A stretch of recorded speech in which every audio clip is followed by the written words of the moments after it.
بخاری مسلم دونوں میں حدیث ہے، قیامت اس وقت تک قائم نہیں ہوگی جب تک کہ قرب قیامت سے پہلے دوبارہ سے بتوں کی عبادت نہ شروع ہو جائے. اور یہ جو 72 فرقوں والی حدیث ابو داؤد میں، اس میں بھی موجود ہے، قیامت اس وقت تک قائم نہیں ہوگی جب تک کہ میری امت کے کچھ قبائل مشرکین سے نہ جا کے ملیں اور ان میں ایسی بدعتیں راسخ ہو جائیں گی جیسے باولا کتا کسی کو کاٹ جائے، ایک ایک ریشے تک پہنچ جائے. ایک گروہ قیامت تک حق پہ قائم رہے گا، وہ الجماع، جو امت کی مین سٹریم ہے، جو فرقوں سے بیزار ہو چکی ہوئی ہے. اگلے دن ہماری لائیو سٹریم میں ایک بندہ آیا، اس نے بڑا انٹلیکچوئل سوال کیا، میں ہل گیا. ویسے آج تک کسی بندے نے یہ سوال نہیں کیا تھا. اس نے بتا کیا کہا؟ وہ کہتے ہیں انجینئر صاحب کہتے ہیں کہ اجماع امت جو ہے اس کو اسپیشل پروٹیکشن ہے. المستدرک للحاکم میں حدیث ہے، المعجم الکبیر طبرانی میں اس کو سپورٹیو قرآن کی آیت بھی ہے، سورہ نساء کی 115. سبیل المومنین کہا گیا. نبی علیہ السلام نے فرمایا میری امت کبھی بھی گمراہی پہ جمع نہیں ہوگی، جماعت پہ اللہ کا ہاتھ ہے. پتہ اس نے کیا سوال کیا؟ اس نے کہا کہ اگر یہ والی حدیث ٹھیک ہے انجینئر صاحب کے نزدیک اور امت گمراہی پہ جمع نہیں ہوگی تو امت نے تو فرقے بنا لیے ہیں، لہذا اس پہ اجماع ہو گیا کہ فرقے بنانے چاہیے. اب عام آدمی تو ہل جائے گا یہ سوال سن کے کہ واقعی یار فرقے تو بنے ہوئے ہیں. سارے کہتے ہیں جی ایک فرقہ ہونا چاہیے جنت میں جانے والا، اور فرقے بنا بھی لیے ہوئے ہیں. پوری امت ہی گمراہ ہو گئی ہے، کوئی نہیں یہ بات کر رہا کہ فرقے نہیں ہونے چاہیے.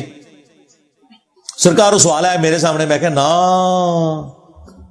اجماع فرقوں کے خلاف ہوا ہے.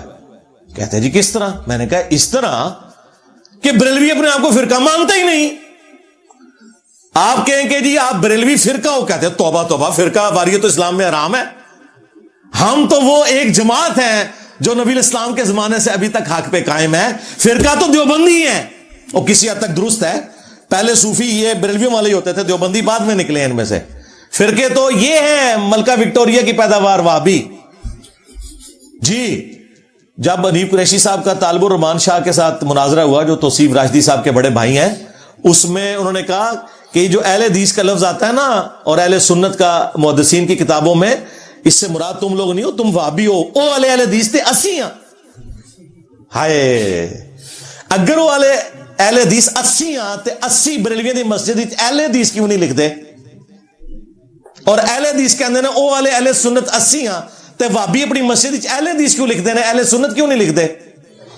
نہ تسی ہو نہ اسی نے، یہ سب سب فراڈ پہ چلتا جائے. آپ اہل حدیث سے پوچھیں، وہ کہیں گے توبہ توبہ ہم تو فرقہ نہیں ہے، ہم تو کتاب و سنت کے ماننے والے ہیں. تو اجماع کس بات پہ ہوا کہ فرقہ اتنی بڑی گالی ہے کہ کوئی فرقہ اپنے آپ کو فرقہ ماننے کے لیے تیار ہی نہیں ہے، لہذا فرقہ واریت کے اوپر اجماع نہیں ہوا ہوا. اجماع اس بات کے اوپر ہوا ہوا ہے کہ فرقے نہیں ہونے چاہیے، لہذا حدیث یہ بالکل ٹھیک ثابت ہوئی.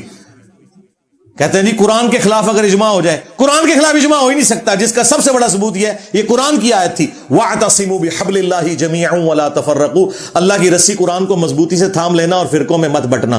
تو دیکھیں کیسا اجماع ہوا ہے. کوئی فرقہ ہونے کے باوجود اپنے آپ کو فرقہ ماننے کے لیے تیار نہیں ہوا، اسے پتہ یہ گالی ہے. تو پھر انسان کے بچے بن جاؤ مسلم کو اپنے آپ کو یار.